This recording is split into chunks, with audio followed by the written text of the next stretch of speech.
Be me, 21 years old, final year of university, full ride scholarship for track and field, specifically shot put and hammer throw. Basically, I'm the designated strong girl on campus. 5 feet 11 inches, a solid 200 pounds of what I considered to be pure, unadulterated, patriarchal, dismantling muscle, majoring in gender studies with a minor in sociology. You can already see where this is going. My entire personality for the past 3 years has been feminist athlete. My Instagram is a curated nightmare of me hitting a PR in the gym, followed by a 10-page carousel of infographics about the wage gap or male privilege. My Twitter is a war zone. I spend half my day arguing with anonymous eggs about how female athletes are systematically underfunded and undervalued. In my mind, I am Xena, warrior princess, and every dude who tells me to make him a sandwich is just another goblin for me to slay with a sick burn about his micropenis and internalized misogyny. I am, in short, extremely online and insufferable. My core belief, reinforced by my professors and my social media echo chamber, is that the physical differences between men and women are wildly exaggerated. It's not biology, it's social conditioning. Centuries of telling women they're weak has made them weak. Men are only stronger because they're encouraged to be, and they have all the resources. I am the exception. I am the proof. I am what happens when a woman is allowed to be strong. I genuinely, unironically believe that with the right training and mindset, I could compete with and beat male athletes at my level. I am the protagonist of this story, and the world is about to find out. The university announces its annual Highland Games and Strongman Classic. It's a small, local event, a bit of fun, some keg tossing, stone lifting, stuff like that. They have an open men's division, and that's it. No women's division. The reason, as the email states, is lack of interest in previous years. I see red. This isn't lack of interest. This is systemic erasure of female strength. This is the patriarchy, telling women to stay in their lane, to not even bother trying. I fire off an email to the athletics department that could peel paint off the walls. I use all the buzzwords: exclusionary, problematic, perpetuating harmful gender stereotypes. I CC the dean, the student newspaper, and my favorite gender studies professor. Checkmate, misogynists. The head of the athletics department, a tired-looking guy named Mr. Henderson who probably just wants to retire, calls me into his office. He looks like he hasn't slept in a week. "Chloe," he sighs. "We had a women's division for 3 years.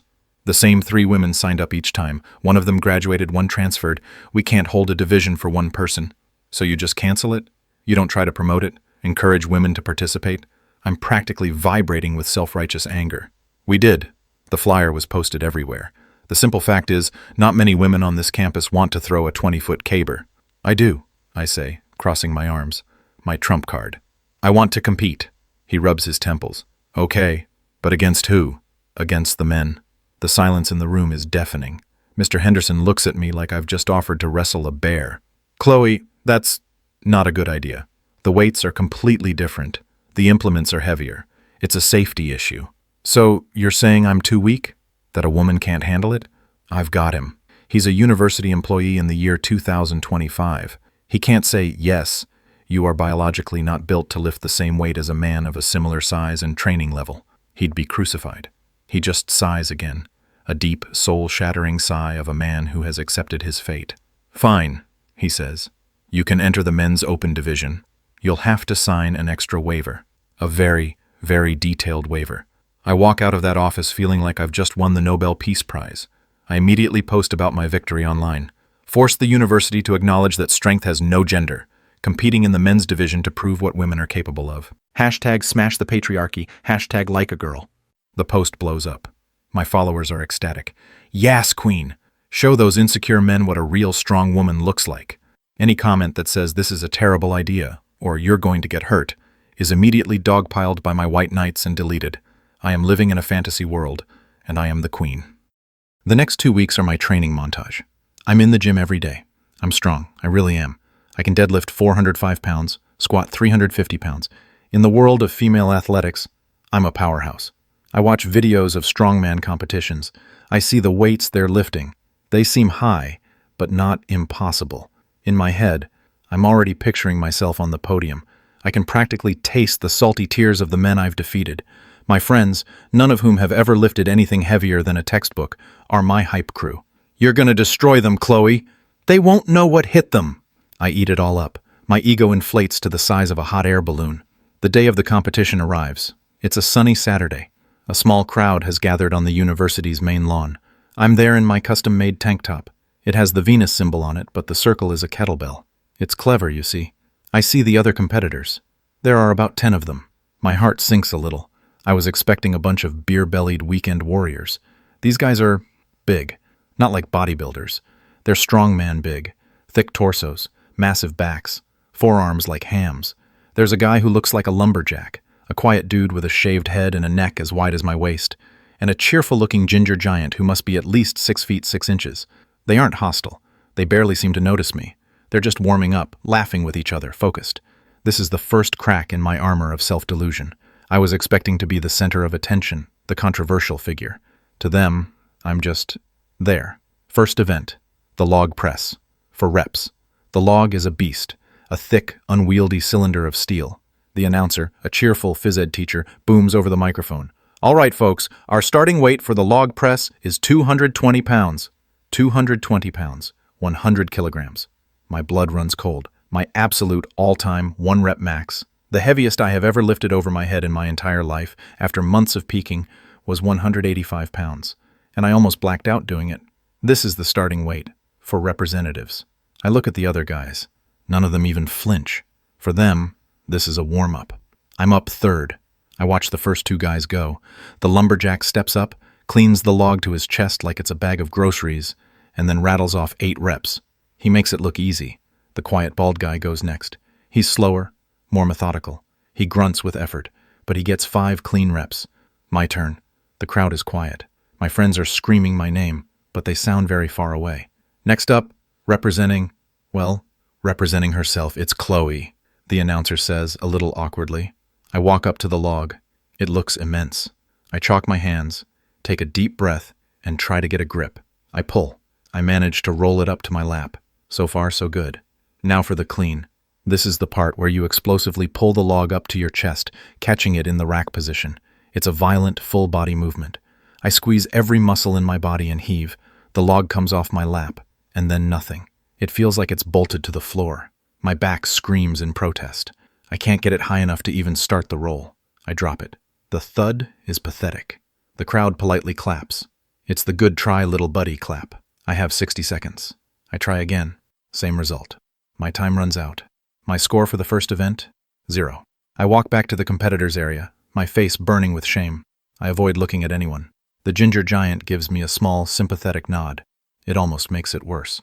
Second event. Farmer's walk. 2 heavy handles, 1 in each hand. Pick them up, walk 50 feet as fast as you can. The weight, 275 pounds per hand, 550 pounds total.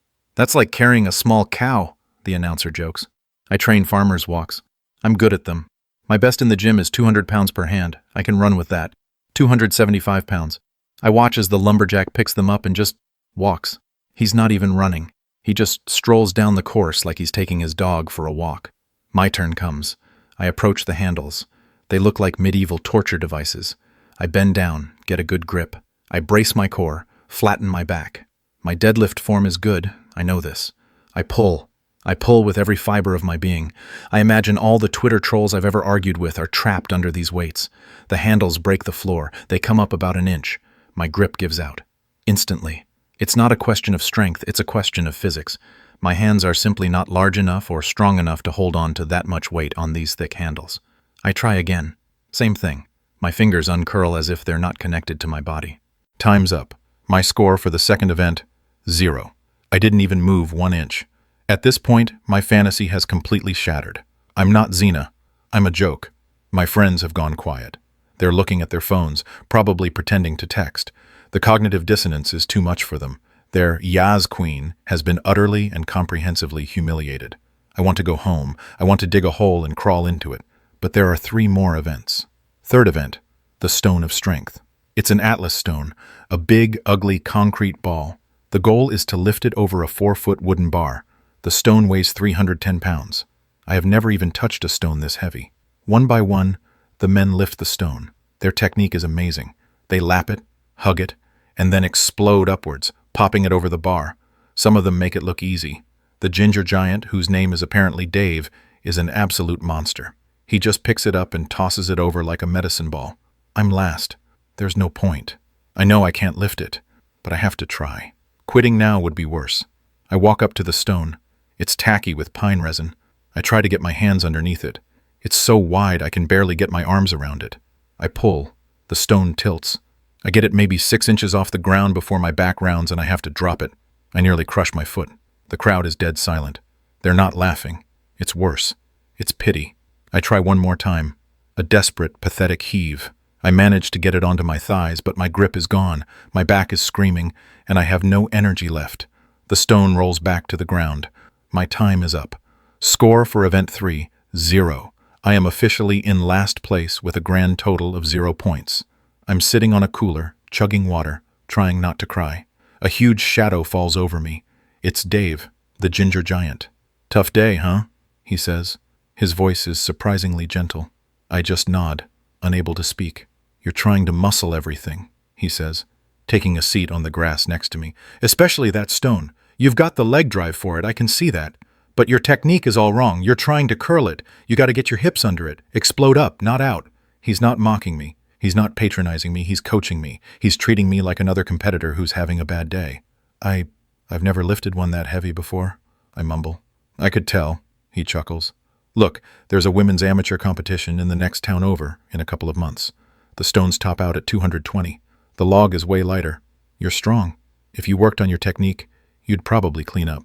He pats me on the shoulder, a gesture so casual and friendly, it completely disarms me. "We all start somewhere," he says, before getting up to prepare for the next event. His words hit me harder than any of the failed lifts. This man, this pinnacle of toxic masculinity I've been raging against online, was the first person all day to offer me genuine advice and encouragement. He didn't see me as a political statement. He didn't see me as a threat or a joke. He saw an athlete. That's it. My entire worldview, built on a foundation of academic jargon and online outrage, crumbled in that single moment. I wasn't fighting the patriarchy. I was fighting gravity. I was fighting bone density and muscle insertion points. These men weren't my oppressors. They were just stronger. It's not an insult. It's not a political statement. It's just a biological fact, as plain and simple as the sun in the sky. And in that moment of total, ego-shattering failure, I felt an incredible sense of peace. The burden of being a symbol, a warrior for my cause, just lifted. I didn't have to prove anything to anyone anymore. I just wanted to lift heavy things. I quietly withdrew from the last 2 events. I found my friends. "I'm not feeling well," I lied. "I'm going to head home." They looked relieved. I walked home, ignoring the notifications blowing up my phone. I got to my apartment, took a long shower, and then I did something I hadn't done in years. I deleted everything. I deleted my Twitter account. I deleted my Instagram. I logged out of Facebook. I scrubbed my entire online persona from existence. The warrior was dead. MFW, I spent 4 years and thousands of dollars in tuition to learn that I was a clown. MFW, my greatest enemy wasn't the patriarchy, but my own hubris. MFW, a giant ginger lumberjack, taught me more about humility and respect in a 30-second conversation than any of my professors ever did. MFW, I realized I don't actually hate men. I just hated the fact that some of them were stronger than me and my ego couldn't handle it. The next Monday, I changed my major to kinesiology. I signed up for that women's competition Dave told me about. I still lift. I'm stronger than ever. But now, I'm just an athlete, not a statement, and I've never been happier.